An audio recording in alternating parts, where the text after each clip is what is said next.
حضرت عائشہ صدیقہ رضی اللہ تعالیٰ عنہ فرماتی ہیں میرے پاس ایک عورت آئی تو میں نے اس کے ساتھ 2 بیٹیاں تھی اس کی، میرے پاس 3 کھجوریں تھی، میں نے اس بی بی کو دے دی، 2 بیٹیاں تھی۔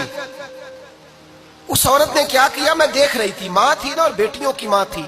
اس نے پہلے ایک ایک کھجور دونوں بیٹیوں کے منہ میں ڈالی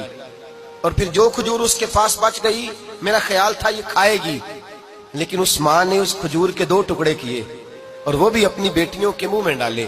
حضرت عائشہ صدیقہ فرماتی ہیں اس کا عمل اتنا حسین تھا، اس بی بی کے اس عمل کے اندر اتنا حسن تھا کہ میری آنکھوں میں بھی وہ بات رہ گئی، دل میں بھی رہ گئی، روح میں بھی سما گئی، اس کے حسن اور تاثیر کو میں بھلا نہ سکی۔ شام تک وہ کیفیات، وہ انداز، وہ اس عورت کا طرز، اس کا وہ انداز میری طبیعت کے اندر بار بار مجھے اس کی طرف متوجہ کرتا رہا۔ شام کو محبوب تشریف لائے، نبی کریم صلی اللہ علیہ وسلم شام کو جب تشریف لائے تو حبیب پاک علیہ السلام کو میں نے بتلایا، میں نے کہا حضور بی بی آئی تھی، اس کا چہرہ بتا رہا تھا کہ بھوکی ہے، لگ رہا تھا کئی دنوں سے کھانا نہیں کھایا، 3 کھجوریں تھی ہی میرے پاس 3، 2 بیٹیوں کو دے دی، وہ کھا سکتی تھی، لیکن یا رسول اللہ صلی اللہ علیہ وسلم اس نے کھائی نہیں، وہ بھی کھجور 2 ٹکڑے کر کے بیٹیوں میں بانٹ دی ہے۔ حضرت عائشہ کہتی ہے دیر تک حضور میری بات کو سنتے رہے، دیر تک میری طرف دیکھتے رہے، اس تصور کو، بیٹی کے پیار کے اس ذائقے دیر تک محبوب محسوس کرتے رہے، اور پھر فرمایا عائشہ جو دنیا میں بیٹیوں کی وجہ سے آزمایا جائے گا، جب قیامت کا دن آئے گا تو رب اس سے حساب نہیں لے گا، بے حساب ہی جنت میں داخل فرما دے گا۔ اللہ پھر اس سے حساب نہیں لے گا جو بیٹی کے سبب سے آزمایا جائے۔ یعنی حضور نے باپ کو کہا کہ بیٹی کو مصیبت نہ سمجھنا، اگر کبھی اس کے میکے سے جھگڑے کا پیغام بھی آ جائے،